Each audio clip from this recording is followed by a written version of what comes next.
Charges my batteries when I come back from Washington, D.C., these grandbabies. And that's what we're fighting for, really, is the next generation and the next generation after that.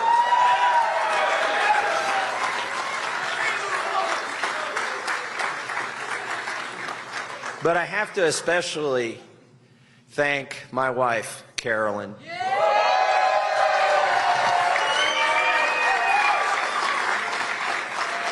Her parents knew what they were doing when they named her. Her middle name is Grace. And, but she's a fighter. I mean, she's been tweeted at twice by the chief executive of the most powerful country in the world. She blames me for that because I didn't invite him to the wedding. But also, she voted this morning, and she came out and she said, well, that was a wild experience. That was great. I never imagined that would happen. And I said, what happened? She said, I got to vote for my husband and my favorite congressman. I said, that's practically a throuple.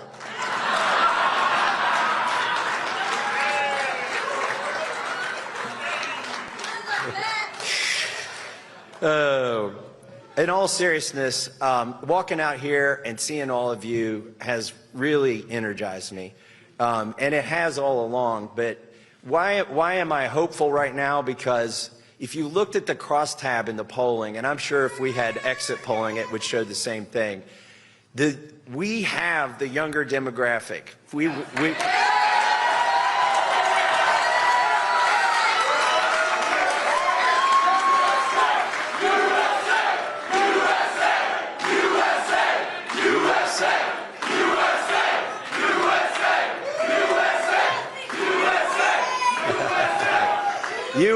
You are patriots, and you will inherit this country, and you will make it better, and I am hopeful because of that. Thank you. We accidentally, I think, I accidentally, didn't mean to do this. It started out as an election, and it turned into a movement.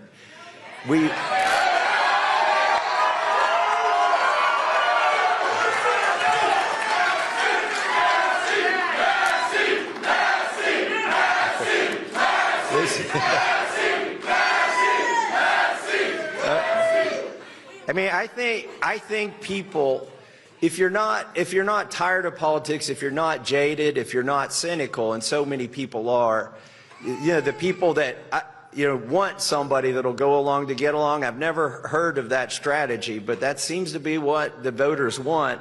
That's what's been promised to them, but not the young voters. I mean, we stirred up something. There is a yearning in this country for somebody who will vote for principles over party.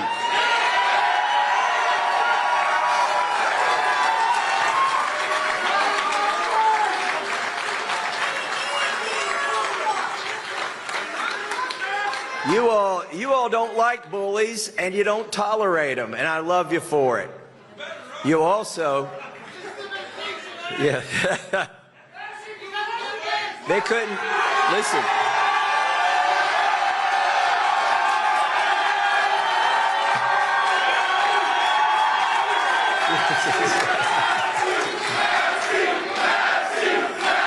Hey. If I'd known this speech was going to be this fun to give, I would have come out 15 minutes sooner. Look, for 14 years, those SOBs in Washington tried to buy my vote. They couldn't buy it.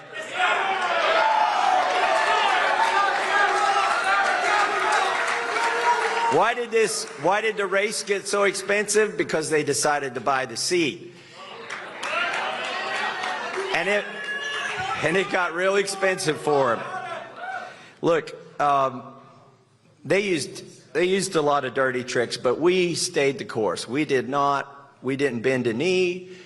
We didn't throw a foul ball. We didn't do any of those things. We didn't kneecap anybody. We had lots of opportunities to try a lot of stuff like that, and we never did it. We ran a clean race. Hey, and by the way, After 18 months of a blackout, of not letting me on Fox, they finally let me on Fox today, 4 hours into the election.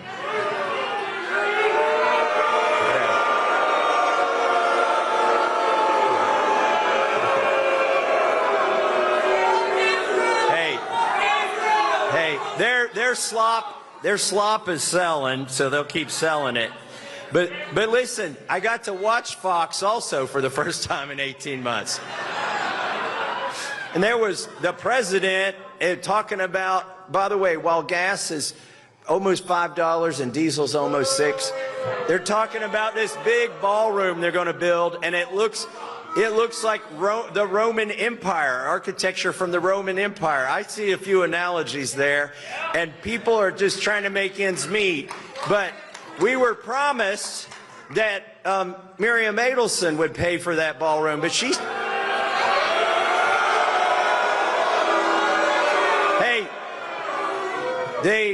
spent so much money in this race, they're going to have to reduce the footprint of that thing. But here's one thing I saw on Fox. They were saying, oh my goodness, you know, we're ready for war. We're about to restart this war. We were supposed to restart this war today, but we can't restart this war today. The war can't start today. They said we got to wait a day. And then it occurred to me, where was the Secretary of War yesterday? He was here. Listen. Wait. No. Look on the bright side. No more wars. No more wars. No more wars. No more wars. No more wars. No more wars. Guys, knock that off. You're going to make me feel good about losing.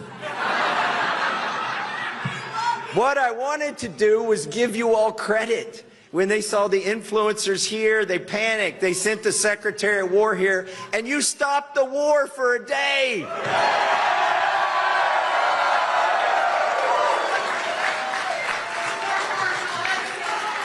All right. We know we don't want a war, and we know why young people are, and middle-aged people are against the next war. Because we'd be the ones fighting it. They're trying to bring back the draft. Screw that. We're not going to fight. We're not going to fight some other country's wars, are we? No. What else do we stand for? We don't want to send our money overseas. Okay, I'll go for that.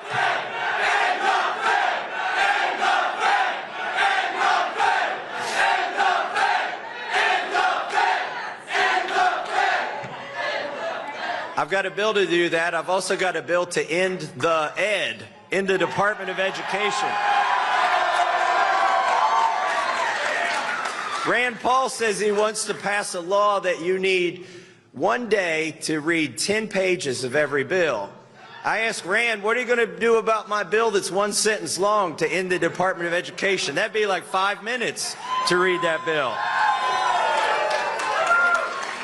By the way, do you know how many pages the Epstein Files Transparency Act was? 2 pages. We're tired of meddling overseas. We can't afford it. Our empire will collapse if we keep sending our money to other countries. I never picked a fight with the country that's tried to take me out here because I've never voted for foreign aid to any country. We got to take care of America first. America first. America first. America first. America first. America first. By the way, you remember that organization that Klaus Schwab started called the World Economic Forum? They said you should eat bugs. Do you want to eat bugs? No. They said you'll own nothing and be happy about it. You want to do that? Well, guess what happened? Guess what happened to Klaus's CEO? He was in the Epstein files. He had to resign. We took out the CEO of the World Economic Forum with a 2-page bill.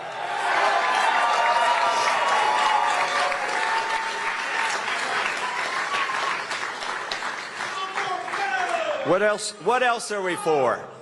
Look, for years I've been standing up for the Second Amendment, the First Amendment, the Fourth Amendment, the Fifth Amendment, the 10th Amendment. I just realized the Seventh Amendment is under attack. It's because I serve on the Judiciary Committee. The Seventh Amendment is your right to a jury trial. They've taken it away for vaccines. If you get hurt, you can't sue for vaccines. They're trying to take it away for pesticides. They're trying to take it away for these data centers. No. We've been fighting that back.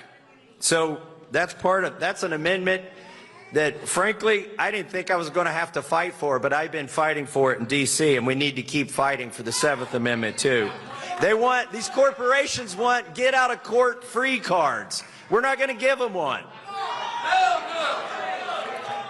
What else is part of our coalition? Cutting DOGE, cutting spending. They ran DOGE out of town.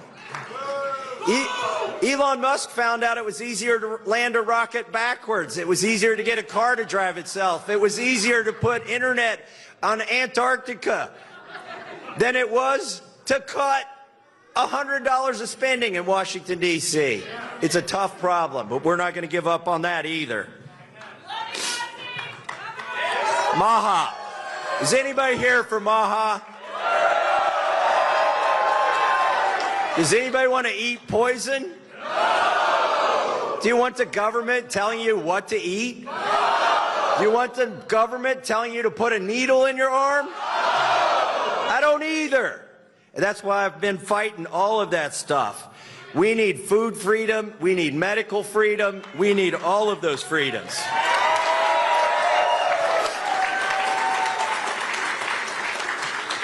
And we need basic decency. We need basic decency. That's what the Epstein Files Transparency Act was all about. By the way, today is the 6-month anniversary of the Epstein Files Transparency Act. We've taken out 24 CEOs, an ambassador, a prince, a prime minister, a minister of culture, and that was just 6 months. I got 7 months left in Congress.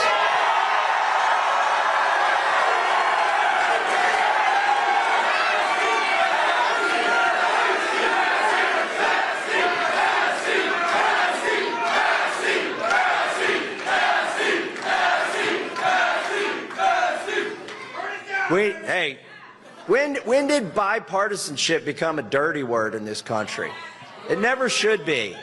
By the way, I'm not even sure that I'm bipartisan. Bi means you like both. I might be transpartisan because I can't identify with either some days.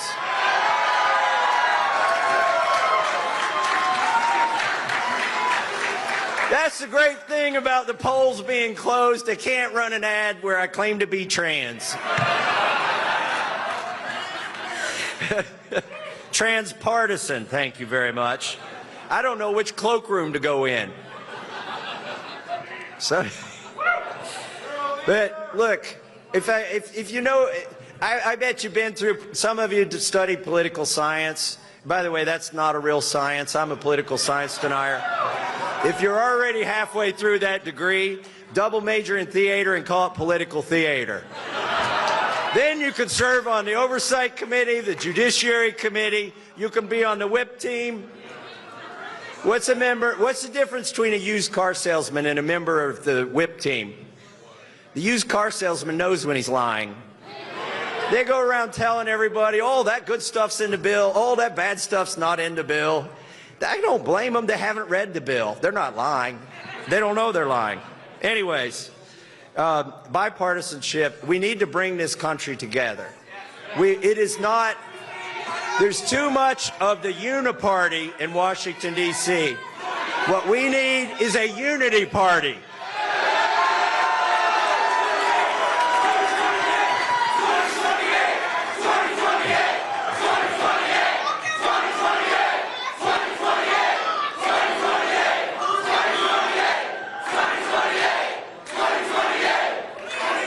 Look,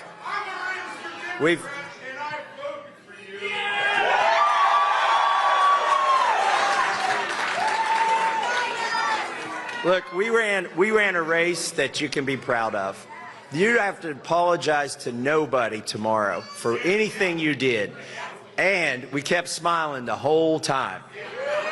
When I was called a moron at the prayer breakfast, I said, I'm glad I'm in his prayers. That would be my advice to you all. Don't dig in. Don't get mad.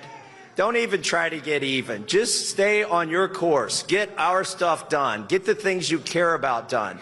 We weren't really running against Ed Galrine. We weren't running against Donald Trump. We were running for what we believe in.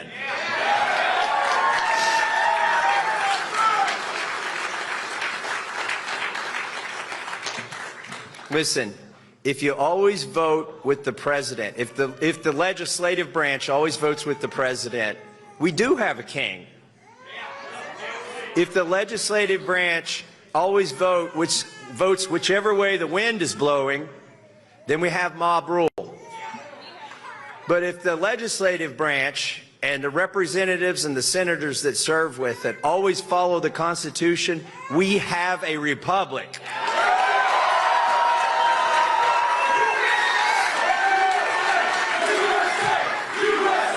USA. USA. USA. USA. USA. USA. Why are all the loud ones in the front? I could have heard you in the back. Listen, I want to leave you with this. Oh, wait. I want to have a toast. Does anybody have their glasses? If you don't, I saw a few glasses. Okay.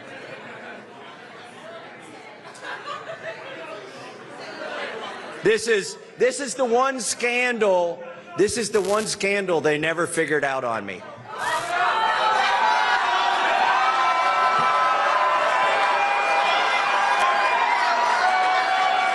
I get my milk from the Amish cartel.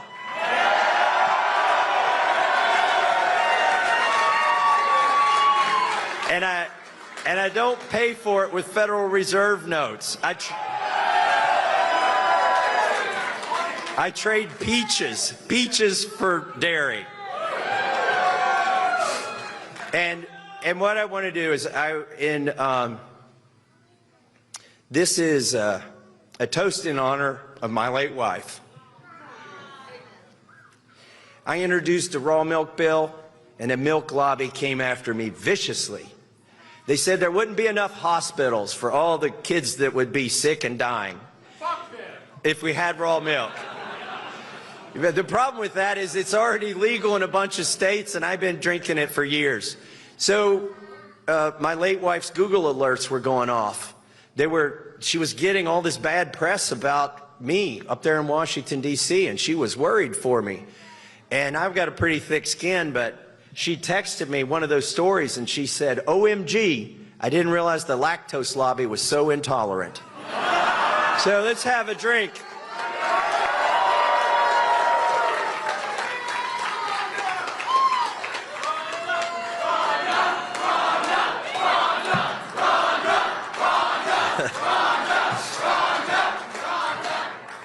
I decided before today that we were going to win or lose today, and we would win either way, whether because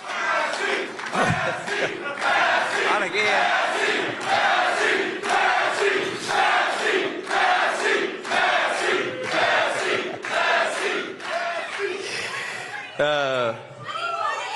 You know, when I try to tell my grandson to be quiet tonight, he is not going to listen. He'd probably be saying, Massie, Massie. Here's what I want to leave you with. We won. We won because we started a movement. We showed people that if you're under 50, you want to save this country.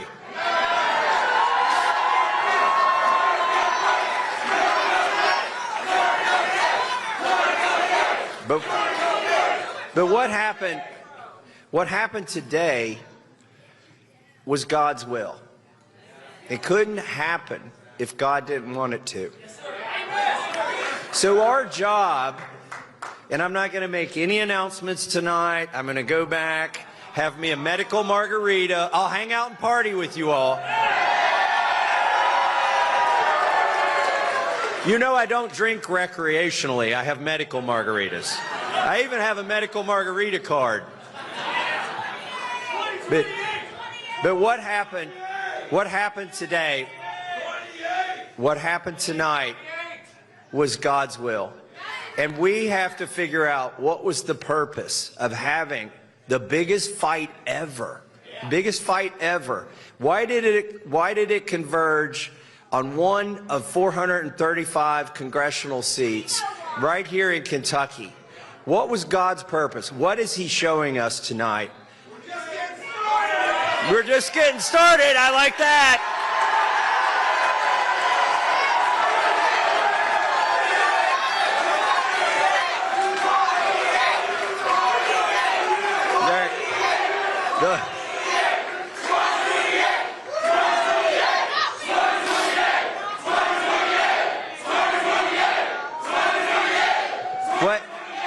What happens in 2028?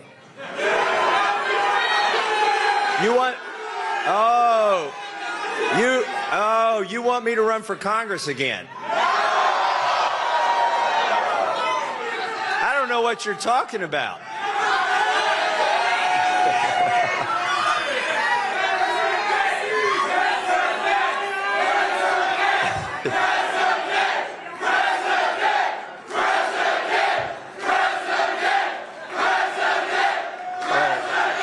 All right, well, you've made a compelling argument. You spoke your piece, but I need a medical margarita right now. And we'll talk about it later. Thank you and God bless.